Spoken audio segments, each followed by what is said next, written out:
नमस्कार दोस्तों, स्वागत है आप सभी का एक बार फिर से हिंदी साहित्य वैकल्पिक विषय की क्लास में। हम लोग कामायनी पर डिस्कशन करने वाले हैं, लेकिन उससे पहले मैं आप सबका क्षमा प्रार्थी हूं। लेकिन ज़िंदगी में कुछ ऐसे मोड़ आ जाते हैं जिनसे आप गुजरना नहीं चाहते, लेकिन गुजरना पड़ता है। और वो मोड़ हो सकता है आपके जीवन से बहुत कुछ छीन ले जाएं, लेकिन आपको फिर से खड़ा होना पड़ेगा, फिर से लड़ना पड़ेगा और फिर से जीतने की कोशिश करनी पड़ेगी।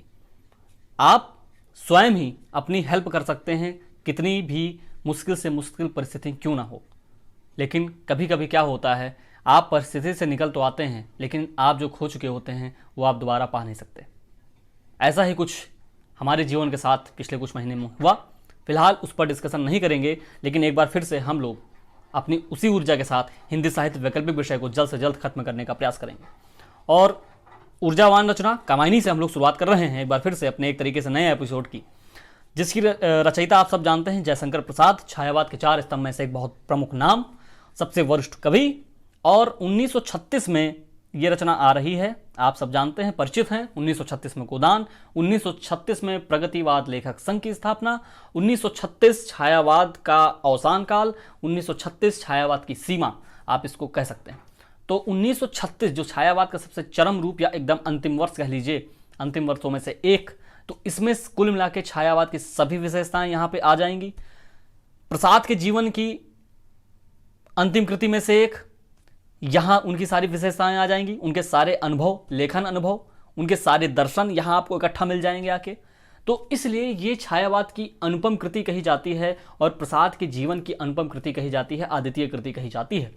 और इसको कंसीडर किया जाता है कि ये आधुनिक हिंदी साहित्य का प्रतिनिधि महाकाव्य है, हिंदी साहित्य का चौथा महाकाव्य है, हिंदी साहित्य का इकलौता भाव प्रधान महाकाव्य है।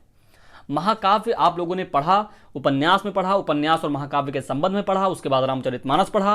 तो महाकाव्य की कसौटी क्या है कि खूब सारे चरित्र हों, खूब सारे वर्णन हों, घटनाओं की भरमार हो और जीवन के सभी रूप यहाँ पे समेकित हो जाएं, जीवन के समस्त पक्षों पर यहाँ पर बात की जाए।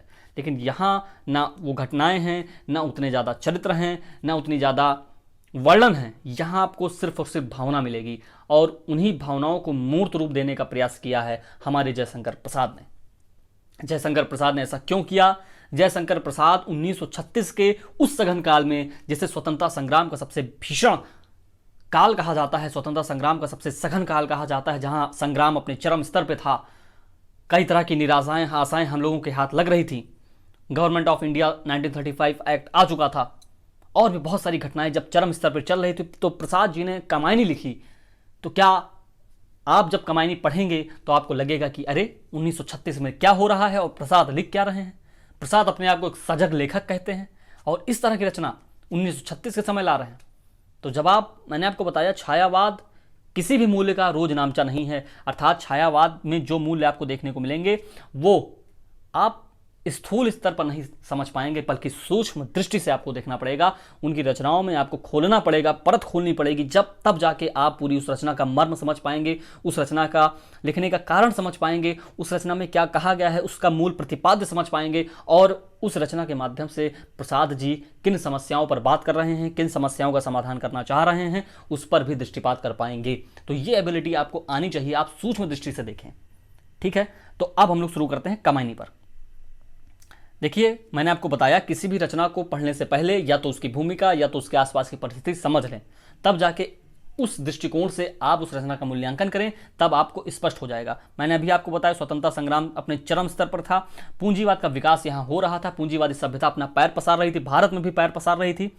और छायावाद जो एक आंदोलन है, ये एक तरीके से व्यक्ति की स्वतंत्रता का आंदोलन है कि व्यक्ति समाज से स्वतंत्र ना हो, बल्कि समाज में रहकर स्वतंत्र हो, उसे अपने विचारों की, अपनी अभिव्यक्ति की, अपने कार्यकलाप की सभी पर छूट हो और उसका एकाधिकार हो, उस व्यक्ति पर किसी और का अधिकार ना हो पाए।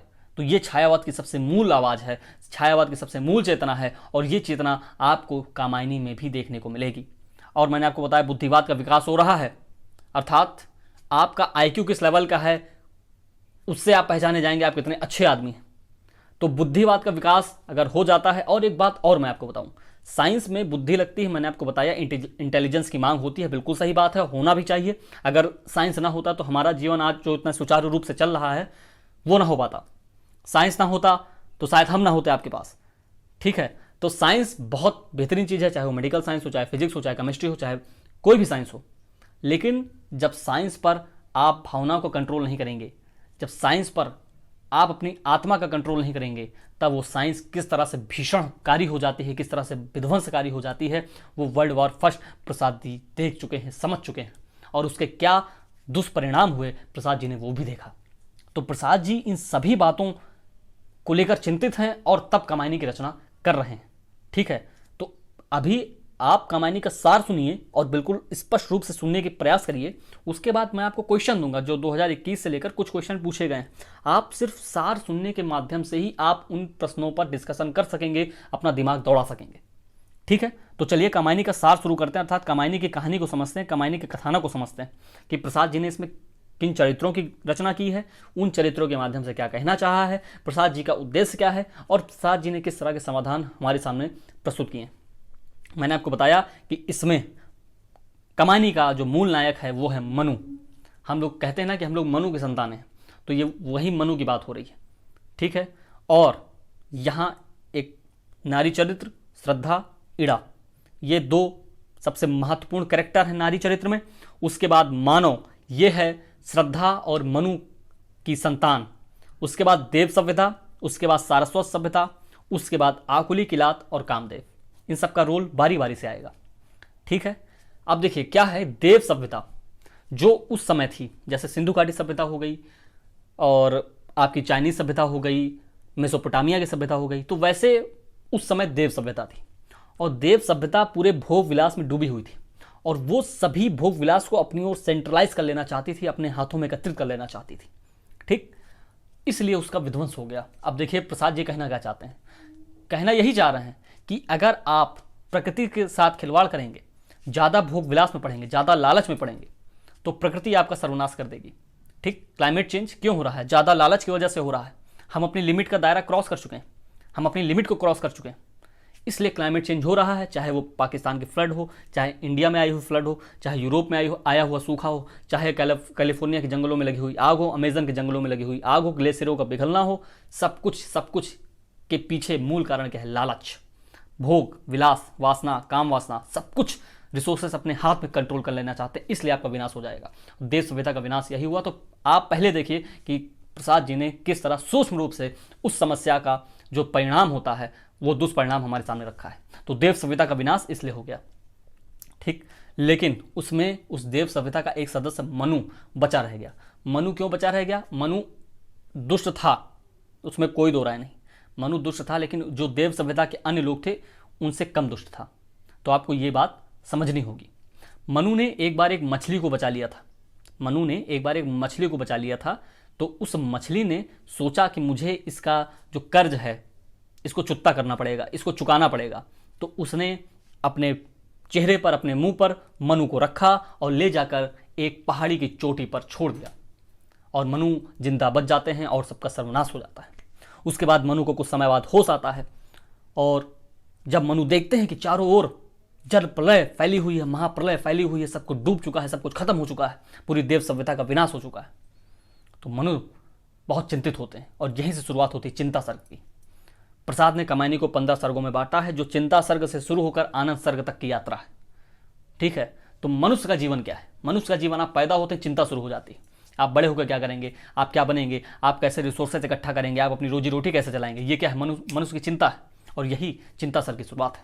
तो जो हमारी चेतना है, हमारी चेतना में चिंता भर दी जाती है। बेटा पढ़ो लिखो नहीं तो खराब हो जाओगे, बेटा अगर ये नहीं करोगे वो नहीं करोगे खराब हो जाओगे, तुम्हारा जीवन खराब हो जाएगा। तो चिंता हमारे मूल स्रोत में फैली हुई है, हमारे जो समाज द्वारा हमारे भीतर रचा बसा दी जाती है।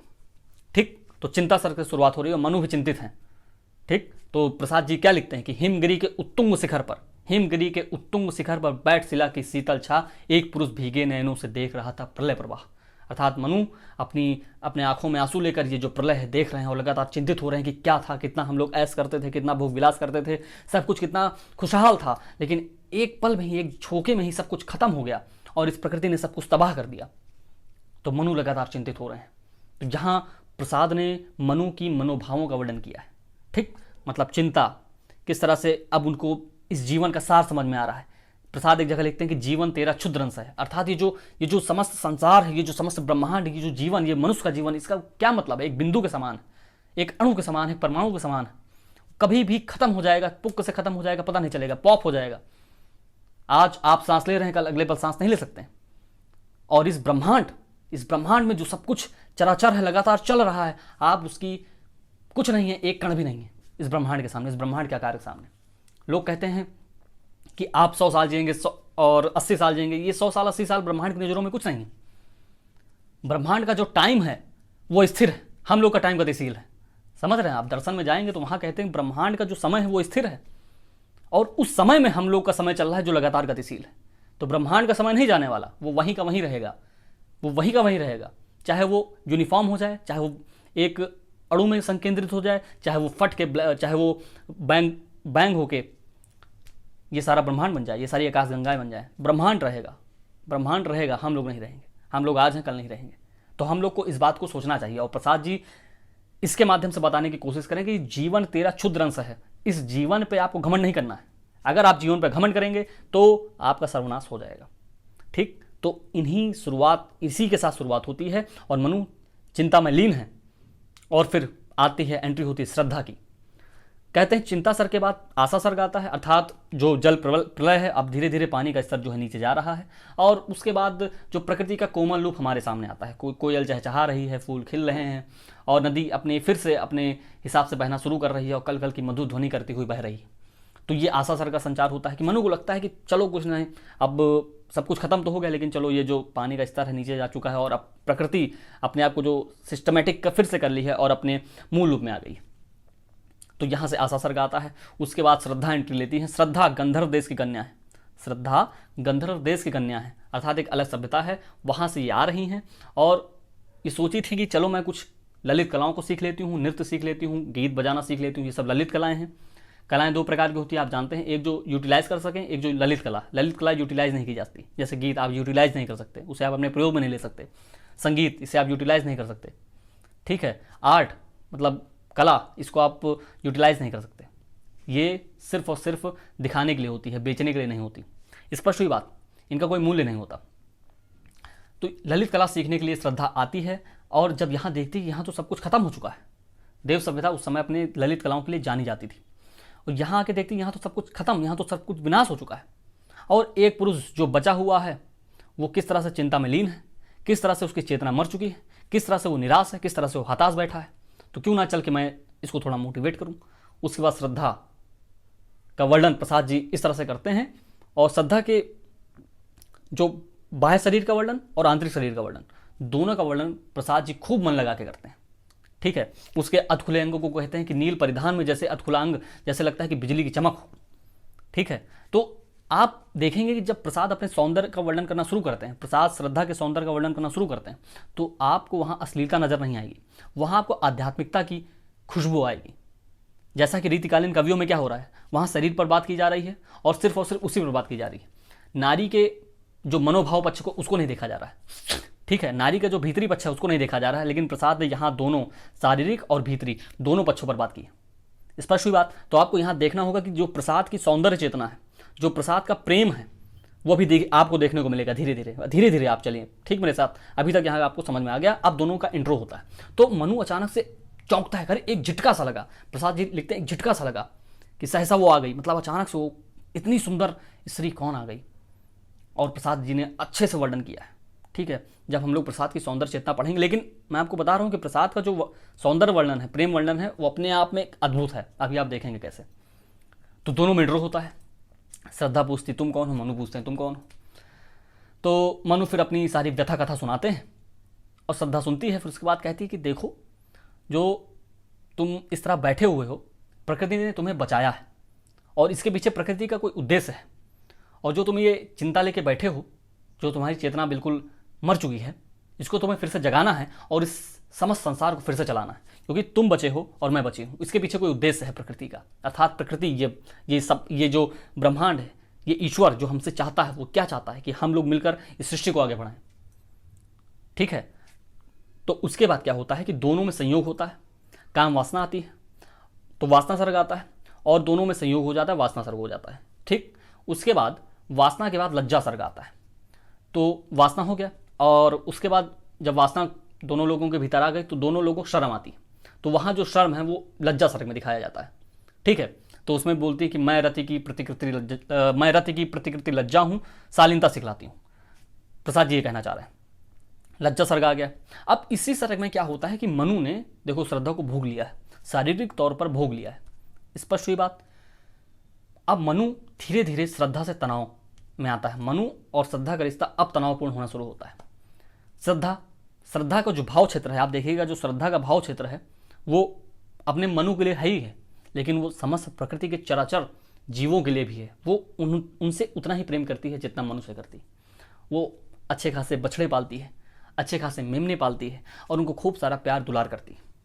ठीक है, लेकिन मनु को उकसाते हैं कौन? ये आकुली किलात, कि तुम मांसाहार करो, तुम इन सबको खाओ पियो, ये सब तुम्हारे लिए बने हैं। देखो मनु से सबसे ऊपर है और ये सब तुम्हारे लिए बने हैं, तुम्हारे भोग के लिए बने हैं। भाई पूंजीवादी सभ्यता का मतलब क्या है? यही तो है। उसके बेस में क्या काम कर रहा है? यही काम कर रहा है कि मानव को सबसे ऊपर उठा दो और सबको भोग के लिए बना दो। और आज क्या हो रहा है? मानव खत्म होने के लिए तैयार है। मानव की जो सभ्यता खत्म होने के लिए तैयार हो चुकी है। ठीक है, तो देखिए प्रसाद जी किस तरह सूक्ष्म रूप में हमें संकेतित करने का प्रयास कर रहे हैं। स्पष्ट हुई बात। तो आकुली खिलात कहते हैं कि भैया देखो ये मांसाहार करो, ये जो पाल रही है ना, इसको इतना प्यार करने की जरूरत नहीं है, इनको खा जाओ। तो फिर श्रद्धा कहती है कि तुम पागल वागल हो, ये जो प्रकृति है, प्रकृति में जो जीव हैं, क्या इनके अधिकार नहीं है? क्या इनके कोई अधिकार नहीं है? क्या ये सब फीके हैं? इनके कोई अधिकार नहीं है? इनको हंसने बोलने खेलने का अधिकार नहीं है? क्या सिर्फ मनुष्य को अधिकार है? तो श्रद्धा अपना सिग्नेचर कहती है। सिग्नेचर मतलब एक होता है ना स्टाइल, कि उसी के माध्यम से प्रसाद अपने प्रेम का बखान करते हैं कि प्रेम उनकी नज़र में क्या है। श्रद्धा कहती है कि औरों को हंसते देखो मनु, हंसो और सुख पाओ। औरों को हंसते देखो मनु, हंसो और सुख पाओ। अपने सुख को विस्तृत कर लो, सबको सुखी बनाओ। अर्थात सिर्फ तुम अपने को सुखी मत करो, जबकि सभी को सुखी करो। और जो वसुधैव कुटुंबकम की भावना हमारे यहाँ भारत में है, हमारी भारतीय संस्कृति में है, वो देखिए किस तरह कहानी में परिलक्षित होती है। और ये प्रसाद ने समाधान करने का प्रयास किया है कि जो हमारे भीतर जो वैमनस्य की भावना है हम लोगों के भीतर, वो किसी तरह खत्म हो और सभी के सुखी की, सबके सुख की, सबके मंगल की कामना होनी चाहिए। तब जाके ये जो संसार है ये सुखी हो पाएगा, अन्यथा नहीं हो पाएगा। तो औरों को हंसते देखो मनु, हंसो और सुख पाओ। अपने सुख को विस्तृत कर लो, सबको सुखी बनाओ। लेकिन मनु वो तो है वही दुष्टमानों का प्रतीक है। देखिए श्रद्धा के माध्यम से प्रसाद ने अपना जीवन मूल्य बताने की कोशिश की है, अपना उद्देश्य बताने की कोशिश की है, अपने दर्शन को स्थापित करने की कोशिश की है। और मनु को कैरेक्टर इस तरह का लिया है। मनु का कैरेक्टर ऐसा है कि देखो इसको खराब दिखाओ, क्योंकि इसकी चेतना पहले जीरो थी। जीरो से हीरो बनेगी इसकी चेतना, जीरो से 100 बनेगी इसकी चेतना। तो अभी जीरो है। धीरे धीरे श्रद्धा ने बढ़ाने का प्रयास किया, लेकिन आकुली किलात यहाँ एक तरीके से प्रतीक हैं कि किस तरह से हमारी काम वासना, हमारी लालच, ये लालच के प्रतीक हैं, काम वासना के प्रतीक हैं। ये जब आते हैं हमारे शरीर के भीतर तो हमें किस तरह से विच्छिन्न कर देते हैं और बुरा सोचने पर मजबूर कर देते हैं। ठीक, तो आकुली किलात ने मोटिवेट किया और मनु ने वैसा करना चाहा। तो जब श्रद्धा रोकती है तो दोनों के बीच में लड़ाई झगड़ा होता है और मनु चला जाता है। और श्रद्धा काफ़ी रोकने का प्रयास करती है, लेकिन मनु रुकता नहीं है। स्पष्ट हुआ? यहाँ तक कहानी आपको स्पष्ट हो गई। तो मनु रास्ते में जाता है, लेकिन मनु को भीतर ही भीतर आत्मग्लानि होती है। यार हमने हमेशा अपने जीवन में यही सब किया, मुझसे आज तक कोई एक फूल नहीं खिल पाया, मतलब मुझसे आज तक कोई खुश नहीं हो पाया। और उसी रास्ते में मिलते हैं कामदेव। ये जो श्रद्धा है ये कामदेव की पुत्री है, इसलिए कामायनी का मतलब कामदेव की पुत्री अर्थात श्रद्धा, इसलिए इसका नाम कामायनी है। ठीक है, तो कामदेव मिलते हैं और कामदेव कहते हैं कि देखो यार तुम उसको छोड़ के जा रहे हो, बहुत बुरा कर रहे हो। ठीक है, और इसमें जो कामदेव जो समझाते हैं, इसमें आपको प्रसाद की नारी दृष्टि देखने को मिलेगी। क्योंकि कुछ लोग प्रसाद की इस रचना पे मध्यकालीनता का जो स्वर है वो दिखाने की कोशिश करते हैं कि किस तरह प्रसाद जो नारी को किस तरह से दिखाने की कोशिश करें, वो मध्यकालीन नारी को दिखाने की कोशिश कर रहे हैं कि अर्थात उसे दब के रहना चाहिए। ठीक है, उसमें कई जगह आता है कि तुमको अपनी स्मृत रेखा से संधि पत्र लिखना होगा, अर्थात तुम्हें ही कॉम्प्रोमाइज़ करना है। लज्जा कामायनी को अर्थात श्रद्धा को यही बताती। लेकिन कामदेव आते हैं कि देखो भैया नारी की भी सत्ता है यहाँ।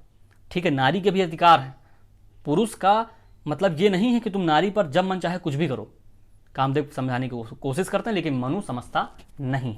और मनु धीरे धीरे यात्रा के दौरान पहुंचता है सारस्वत सभ्यता पहुंच जाता है। ये देखिए सारस्वत सभ्यता मतलब वहाँ एक अलग कल्चर है। तो ये जो सारस्वत सभ्यता है ये पूंजीवादी सभ्यता का प्रतीक है। और पूंजीवादी सभ्यता में आप जानते हैं कि प्रकृति का किस हिसाब से शोषण होता है। प्रकृति को साधन समझा जाता है, ठीक है, और खूब ज़्यादा से ज़्यादा रिसोर्सेज पर कब्जा करने की कोशिश की जाती है। अब इसमें जिसके पास मेरिट होगी वो तो अच्छा हो जाएगा, जिसके पास वो मेरिट नहीं है, और मेरिट क्या है, अगर आपके पास संसाधन नहीं है तो आप अच्छी पढ़ाई नहीं कर पाएंगे, अच्छी पढ़ाई नहीं कर पाएंगे तो रिसोर्सेज पर अधिकार नहीं कर पाएंगे, आप गरीब होते चले जाएंगे। ये जो विशियस साइकिल है चलता रहता है। लेकिन जो अमीर हो गए वो अपने बच्चों को अच्छी शिक्षा देंगे, अच्छी अच्छी टेक्नोलॉजी देंगे और अच्छा उनको समझाएंगे, पढ़ाएंगे, लिखाएंगे, और वो यही पढ़ लिख कर आगे अच्छे आदमी बन जाएंगे।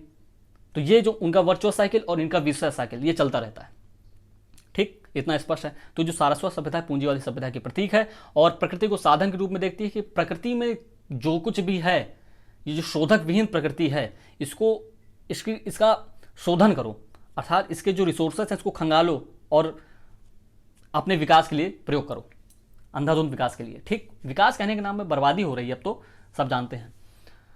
तो ये जो पूंजीवादी सभ्यता प्रतीक के माध्यम से प्रसाद जी ने क्या दिखाने की कोशिश की है? प्रसाद जी ने यही दिखाने की कोशिश की है, जब बुद्धिवाद भावनावाद पर हावी हो जाता है तो किस तरह मनुष्य विनाश की तरफ बढ़ता है, ठीक।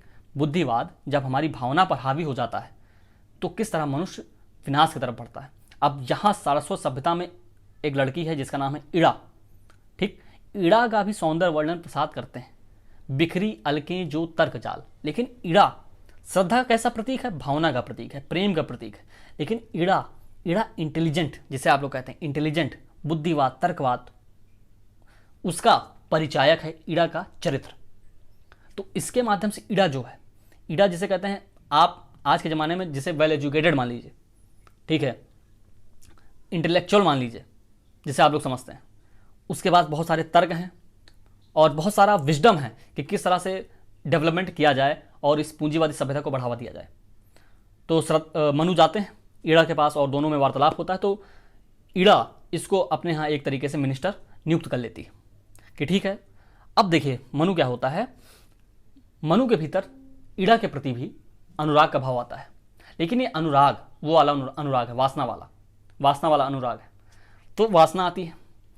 अब ये जो ईड़ा है इस पर अधिकार चाहता है, अधिकार करना चाहता है, जबरदस्ती करता है। अब जब जबरदस्ती करता है तो ईड़ा सबको बुला लेती है और उसमें यही आकुली किलात आकर उस विरोध का नेतृत्व करते हैं और मनु को खूब मारा जाता है। इधर श्रद्धा जो इतने वियोग में जल रही है, उसे सपना आता है कि देखो भैया मनु के साथ कुछ होने वाला है, मनु के साथ कुछ गड़बड़ होने वाली है, चलो। तो अपने पुत्र मानव को लेकर चलती है और जब देखती है कि मनु यहाँ छत विहत जमीन पर पड़े हुए हैं और इनको इतना मारा गया है, तो उसके बाद अब आप देखिए यहाँ प्रसाद की जरा सोचने की थिंकिंग देखिए, इसलिए प्रसाद पर इल्जाम कर लगता है। श्रद्धा ईड़ा को हड़काती है कि तुमने क्या किया, कितना गलत किया तुमने, और ईड़ा फिर माफी मांगती श्रद्धा से, जबकि इसमें ईड़ा की गलती नहीं है। ईड़ा की गलती नहीं है। ईड़ा पर भाई छेड़छाड़ हुआ, इसलिए उसने विरोध किया और इसलिए लोगों ने उसको मारा और सही किया। आज के जमाने के हिसाब से ये मूल्य सही है, लेकिन श्रद्धा ईड़ा को हड़काती कि तुमने क्या किया है, गलत किया, और फिर ईड़ा को माफी मंगवा दी है श्रद्धा से। तो लोग इस तरह से देखते हैं, लेकिन प्रसाद का कहने का मतलब यह है कि देखो भाई, ईड़ा है बुद्धिवाद का प्रतीक, श्रद्धा है भावना का प्रतीक। तो हमेशा बुद्धिवाद और ये जो भावना है इसमें समन्वय स्थापित करने की कोशिश की है और भावना को बुद्धिवाद या बुद्धि से ऊपर दिखाने की कोशिश की है कि अगर बुद्धि हमारी भावना से ऊपर हो गई तो ये जो विनाश है, विनाश कर सकते हैं हम, क्योंकि विश्व युद्ध हो चुका है, आतंकवाद फैल रहा है। लेकिन अगर हम भावना अपनी ऊपर रखते हैं और बुद्धि को नीचे रखते हैं तो हम जरूर अपना विकास करेंगे।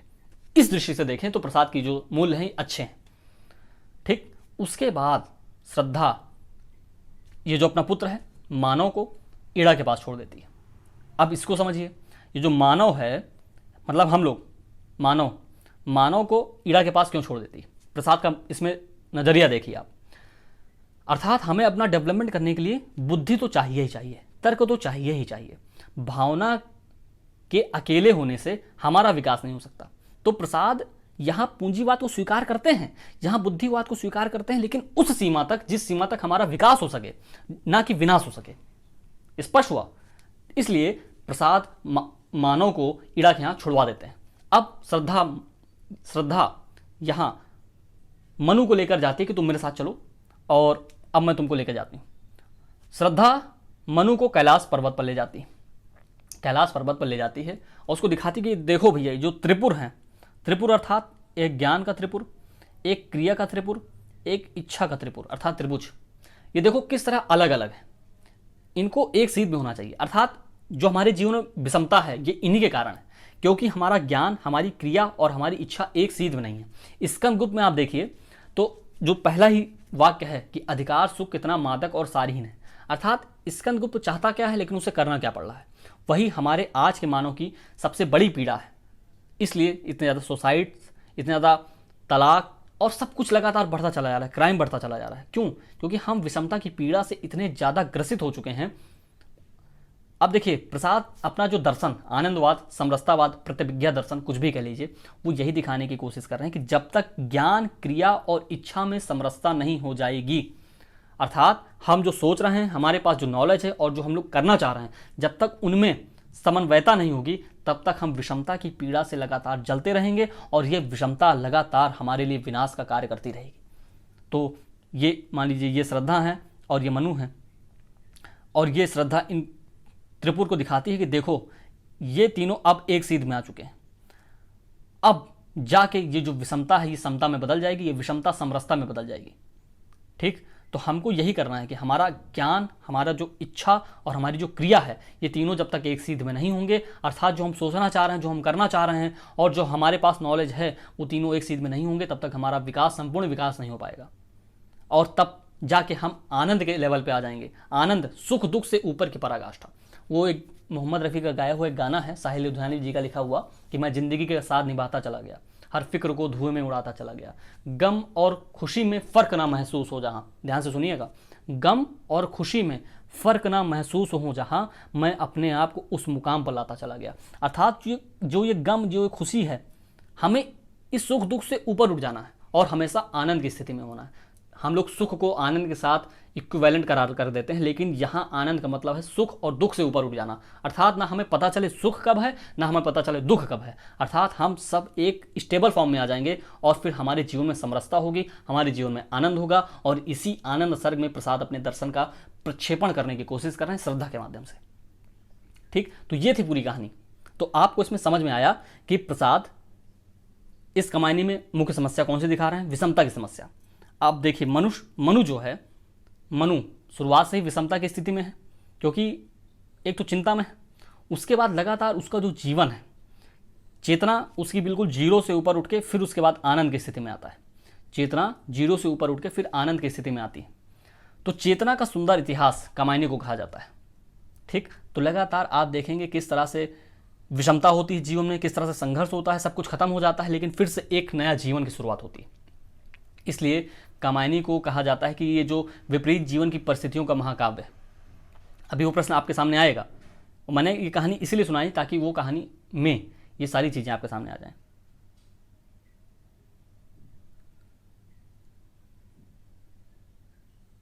ठीक है, तो कामायनी लिखने का उद्देश्य क्या है कि हमें विषमता से समरसता की यात्रा करनी है, हमें विषमता से आनंदवाद के लेवल पर पहुंचना है, हमें समरसता के लेवल पर पहुंचना है। और ये तभी हो पाएगा जब हमारे ज्ञान, क्रिया और इच्छा में एक सीध हो पाएंगी, ये तीनों में तदाद में हो पाएगा, तभी ये ऐसा संभव हो पाएगा। ठीक, और एक बात और देखिए कि लास्ट में जो श्रद्धा है ये मनु को कैलाश पर्वत पर ले जाती है, और फिर वो दिखाते हैं कि ये जो दोनों हैं ये मिलकर इस संस्कृति के लोगों की सेवा कर रहे हैं। अब कामायनी पे आक्षेप ये लगता है कि यार एक बात बताओ, ये हिमालय पर ले जाती है मनु को, और उस समय हिमालय में कितनी आबादी होगी, ये किसकी सेवा कर रहे हैं? अर्थात ये जो सेवा है, जो सेवा का भाव है, झूठा है, इसका कोई मतलब नहीं है। दिनकर जी इस बात पर जब मूल्यांकन करते हैं कामायनी का तो ये कहते हैं। तो इस तरह से मूल्यांकन किया जाता है कविता का, और जो लोग आलोचना करते हैं, जो टिप्पणी करते हैं, वो इस तरह से इसका मूल्यांकन करने की कोशिश करते हैं। और कामायनी पे बहुत सारा आक्षेप है। कुछ लोग कहते हैं महाकाव्य है ही नहीं, कहते हैं लंबा प्रगीत है। प्रगीत क्या है? एक काव्य रूप है जिसमें खूब सारी भावनाएं भरी होती हैं, और इसको कहने वाले डॉक्टर नामवर सिंह हैं। और उसके बाद दिनकर किस तरह से अभी आपको दिखाया, किस तरह से वो मूल्यांकन करते हैं, वो मूल्यांकन करने की कोशिश करते हैं कि जो श्रद्धा का चरित्र को इड़ा के चरित्र से ऊपर उठा दिया गया, ये आधुनिकता के खिलाफ है। आधुनिकता तो यही होनी चाहिए ना कि भाई उसने क्या गलत किया जो तुमने उसको माफ़ी मंगवा दी। माफ़ी नहीं मंगवानी चाहिए थी, लेकिन प्रसाद ने ऐसा किया। कुछ लोग कहते हैं कि प्रसाद ने मजबूरन जो ये समस्या का हल है उसको अध्यात्म में खोजने का प्रयास किया। ये भी आधुनिकता से संगत नहीं है, आधुनिकता से संगत नहीं है। ये भी भाई जो हमारा समस्या का समाधान है, जैसे मुक्तिबोध है, मुक्तिबोध में समस्या यही है, प्रसाद वाली विषमता की, लेकिन वो उस समस्या का समाधान इस लोक में खोजने का प्रयास करते हैं, ना कि अध्यात्म में। लेकिन प्रसाद के अंदर ये बात है कि हमें अपनी समस्या देखनी है, अतीत में समस्याएं देख लेनी है, अतीत में समस्या का मूल्यांकन करना है और उसी हिसाब से समस्या का समाधान हमें अध्यात्म में मिलेगा। तो प्रसाद कहने की कोशिश करें, जब तक हमारे जीवन में अध्यात्म नहीं आएगा तब तक हमारी समस्याओं का समाधान नहीं हो पाएगा। कहने का मतलब ये है, ठीक है, आप इस भौतिक संसार में भले चाहे जितने सुख प्राप्त कर लें, लेकिन आप जब तक आपके जीवन में अध्यात्म नहीं आएगा, आपके जीवन में जब तक वो दर्शन नहीं आएगा जो प्रसाद कहना चाहते हैं, तब तक आप भीतर से सुखी कभी नहीं हो सकते, कभी भी नहीं हो सकते। प्रसाद का कहने का मतलब ये। तो मैंने आपको बताया कामायनी लिखने का उद्देश्य क्या है, कामायनी की मुख्य समस्या क्या है। ठीक है, अब जरा प्रश्न पे देख लेते हैं, आप लोग अपने दिमाग की घोड़ी दौड़ा पाते हैं या नहीं।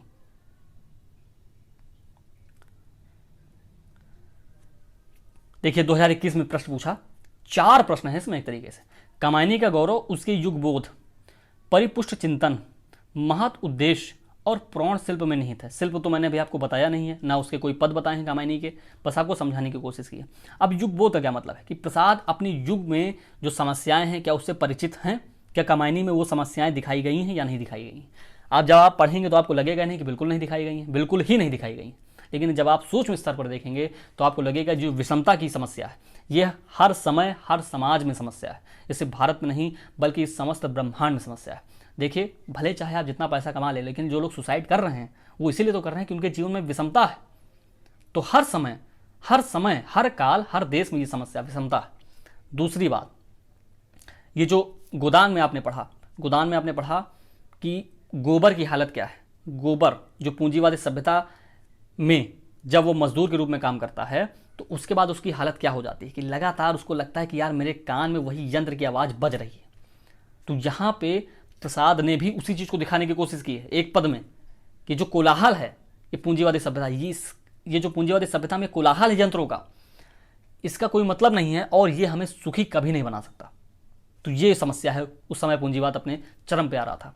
तीसरी समस्या क्या है, अद्वैत वेदांत उस समय घेर रहा था सबको, और अद्वैत वेदांत का मतलब यह है कि जगत मिथ्या है, जगत झूठा है, हमें इसके लिए काम नहीं करना चाहिए, अहम ब्रह्मास्मि, मैं ही ब्रह्म हूं। और जब ये भावना आपके भीतर आ जाएगी तो जो स्वतंत्रता की भावना है, जो स्वतंत्रता चेतना है, उसको आघात पहुंचेगा या नहीं पहुंचेगा। आप बताइए, आप आंदोलन कर रहे हैं, मैं आपको आके कह दूं कि ये क्या फालतू कर रहे हो यार, इसका क्या मतलब, ये सब जगत मिथ्या है, इसका कोई मतलब नहीं है। तो प्रसाद नव्य वेदांत के समर्थक हैं और नव्य वेदांत में कहा जाता है कि जो जगत है ये मिथ्या नहीं है बल्कि ईश्वर की मूल अभिव्यक्ति है, ईश्वर की ही अभिव्यक्ति है ये, अर्थात ये जगत सत्य है, इसकी पूजा करो, इससे प्रेम करो। और जब ये भावना हमारे स्वतंत्रता सेनानियों में आ जाएगी तब वो और बढ़ चढ़कर आंदोलन में हिस्सा लेंगे। स्पष्ट हुई बात। तो इस तरह से प्रसाद अपने युग की समस्याओं की पड़ताल कर रहे हैं, अब देखिए चिंतन क्या है, चिंतन उनका आनंदवाद, चिंतन उनका समरसतावाद, और वही दिखाने की कोशिश कर रहे हैं कि जब तक हमारे जीवन में ज्ञान, क्रिया और इच्छा में समरूपता नहीं आएगी तब तक हमारा जीवन सुखी नहीं हो पाएगा।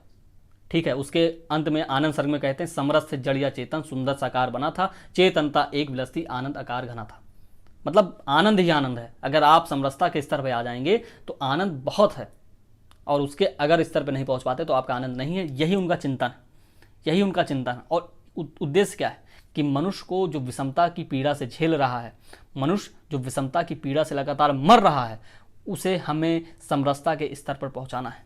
ठीक है, और भी कई सारे उद्देश्य हैं, जैसे प्रकृति के प्रति हमें किस तरह से अपने कार्य को करना चाहिए जिससे हमारी प्रकृति को भी लाभ हो और हमारा भी लाभ चल जाए। लेकिन हम किस तरह से कार्य कर रहे हैं, अपना लाभ तो ले रहे हैं लेकिन अपनी प्रकृति को नष्ट कर रहे हैं, अपनी बायोडाइवर्सिटी को नष्ट कर रहे हैं। इसलिए श्रद्धा के माध्यम से जो वो पद मैंने आपको बताया था ना कि औरों को हंसते देखो मनु, हंसो और सुख पाओ, सबको अपने सुख को विस्तृत कर लो, सबको सुखी बनाओ, अर्थात यार इनको भी तो सुखी करो, सिर्फ अपने पीछे पड़े रहते हो। और प्रौढ़ शिल्प की तो बात ही क्या कहने, क्योंकि कामायनी प्रसाद की अंतिम कृति में से एक है, तो इसमें पूरा जान झोंक दिया है। और इसमें जो तत्समीनिष्ठ भाषा है वो अपने आप में बहुत अच्छी है, और वो हम लोग शिल्प में पढ़ेंगे तो आप देख रहे हैं ना कि सिर्फ कहानी सुनने मात्र से और पूरा कंसेप्ट बैठाने मात्र से आप इस क्वेश्चन को आसानी से कर सकते हैं। बस आपको लेखन कला, अपने शब्दों को जोड़ने का ज्ञान हो। ठीक, अब देखिए, प्रसाद मूलतः प्रेम और सौंदर्य के कवि हैं। इस कथन के आधार पर कामायनी में अभिव्यक्त प्रेम और सौंदर्य का स्वरूप स्पष्ट कीजिए। अब देखिए, इसमें अगर आप ये जो कथन है, इसको अगर आप पढ़ लें ध्यान से तो उसके बाद आप आसानी से कर ले जाएंगे। प्रसाद मूलतः प्रेम और सौंदर्य के कवि हैं, अर्थात आपको प्रसाद ने कामायनी से पहले जो रचनाएं की हैं वहाँ अगर आपको प्रेम भावना, सौंदर्य भावना देखने को मिल रही है तो यहाँ उठा के रखिए उस चीज़ को। आंसू, झरना, जब आप उनके आंसू पढ़िए, कुमार विश्वास ने गाया है, यूट्यूब पे देखिएगा, आंसू पढ़िएगा, झरना पढ़िएगा, वहाँ आपको प्रसाद की प्रेम दृष्टि, वहाँ आपको प्रसाद की सौंदर्य दृष्टि देखने को मिलेगी। और मैंने आपको बताया छायावाद की सौंदर्य दृष्टि क्या है। छायावाद की सौंदर्य दृष्टि क्या है कि नारी तुम केवल श्रद्धा हो, मतलब नारी के सौंदर्य में आध्यात्म की अनुभूति होने लगती है, नारी को हम लोग पूजने जैसा भाव हमारे भीतर आने लगता है। लेकिन रीतिकालीन कवियों में क्या था कि नारी सिर्फ शारीरिक सौंदर्य मात्र भर है, उससे ज़्यादा कुछ नहीं। तो यहाँ और इनका प्रेम, प्रेम सिर्फ अपने लिए नहीं, इनका प्रेम देखिए। गांधी और प्रसाद की सोच क्या है? गांधी की सोच ये है कि सिर्फ भारत की स्वतंत्रता, खासतौर से पॉलिटिकल स्वतंत्रता से कुछ होने वाला नहीं है। मनुष्य तब भी पीड़ा से मरेगा जो आज हो रहा है हमारे साथ, हम लोग के साथ हो रहा है, ठीक। मनुष्य तब भी पीड़ा से मरेगा। जयशंकर प्रसाद भी इस बात को जानते थे, ठीक है। इसलिए वो कह रहे हैं कि हमारा जो प्रेम है वो नारी के प्रति तो दिखाया, मान लीजिए नारी के प्रति दिखाया है, लेकिन उनका प्रेम इस समस्त चराचर संसार के लिए है। जैसे औरों को हंसते देखो मनु, हंसो और सुख पाओ, अपने सुख को विकसित कर लो, सबको सुखी बनाओ। अर्थात सभी लोग प्रेममय हों, सभी लोग एक दूसरे से सहयोगी के भाव में हों, तब जाके इस समस्त संसार का विकास हो पाएगा, तब जाके मानव सभ्यता का विकास हो पाएगा। तो प्रेम और सौंदर्य, और जो सौंदर्य है ये सिर्फ नारी का सौंदर्य नहीं दिखाया है, इसमें प्रकृति का सौंदर्य भी दिखाया है। प्रकृति के भयानक रूप को दिखाया है जब महाप्रलय होती है, और प्रकृति के कोमल रूपों को भी दिखाया है जब आशा सर्ग में आप खास तौर से पढ़ने की कोशिश करेंगे, ठीक। देखिए व्याख्या में आपके लिए सिर्फ 2 ही सर्ग हैं, एक श्रद्धा सर्ग, एक चिंता सर्ग, लेकिन इसमें कामायनी में टोटल 15 सर्ग हैं। अब देखिए कामायनी विषम परिस्थितियों में जीवन के सृजन का महाकाव्य है। मैंने आपको बताया विषम परिस्थितियाँ क्या थी, महाप्रलय था, लेकिन श्रद्धा आती है और मोटिवेट करती है, जीवन फिर से अपने धारा में लौटने का प्रयास करता है। लेकिन फिर से संघर्ष सर्ग में जहाँ मनु फिर से एकदम खत्म होने का प्रयास हो रहा है, उनके लिए बहुत मारे जा रहे हैं, लेकिन वहाँ फिर से श्रद्धा आती है और उनको उठाने की कोशिश करती है, उनके जीवन को सृजित करती है, ठीक। कहानी में आप समझ रहे हैं। उसके बाद कामायनी को चेतना का सुंदर इतिहास और अखिल मानव भावों का सत्य शोधक काव्य क्यों कहा गया है, अपने विचार प्रस्तुत करिए।